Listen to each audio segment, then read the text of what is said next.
রহিম ভাই চা দাও। এই যে চা দাঁড়া।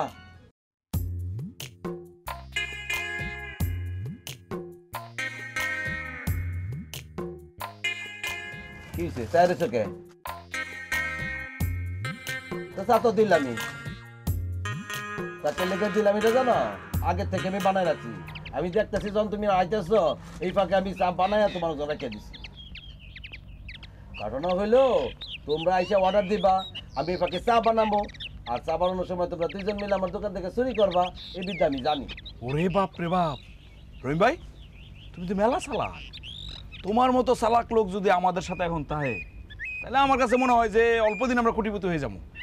যাবা নাকি আমাদের? আরে ভাই এই কাম অনেক আগেই ছেড়া দিচ্ছি, এখন সব পথে ইনকাম করি, দোকানদারি করি, বুঝছো? শুনো, একটা জিনিস আমি চিন্তা করে দেখলাম, এই দেশের অর্ধেক মানুষই হইলো গিয়ে চোর। কারণ আমগুলোকে যারই দেখা হয় হ্যাঁ নাকি আগে চোর ছিল, এখন ভালো হয়ে গেছে।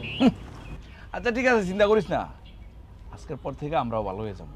তবে আজকে যে প্ল্যানটা নিচ্ছি, যে টার্গেটটা করছি, এটা খালি ফুলফিল যদি হয়ে যায়, সাকসেস হয়ে যেতে পারি মনে কর, তারপর থেকে ভালো হয়ে যাবো। ঠিক আছে? রহিম ভাই হ্যাঁ 3টা পান দেন তো, জর্দা দিয়া কাঁচা সুপারি দিয়া। এই 3টা পান কে লেগা? তোমরা মানুষ হচ্ছে 2জন, 3টা লাগবে কে লেগা? আরে রহিম ভাই এটা হইলো গিয়া অতিরিক্ত। অতিরিক্ত? ও আচ্ছা বুঝছি বুঝছি, অতিরিক্ত কে লেগা বুঝছি। আচ্ছা ঠিক আছে দিতেছি।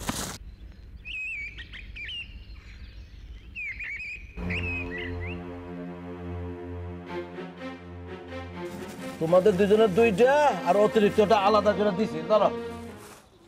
ধর।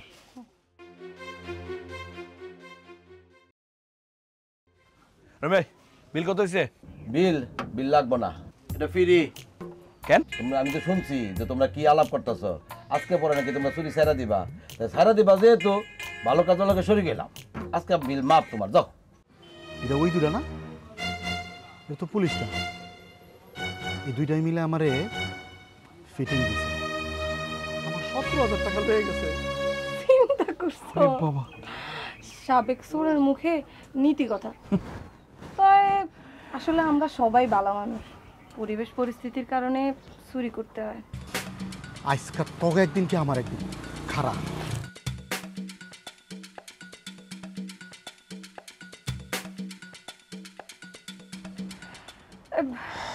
চলো ঠিক আছে। এই ফোন দিছি কি, দাঁড়া তো।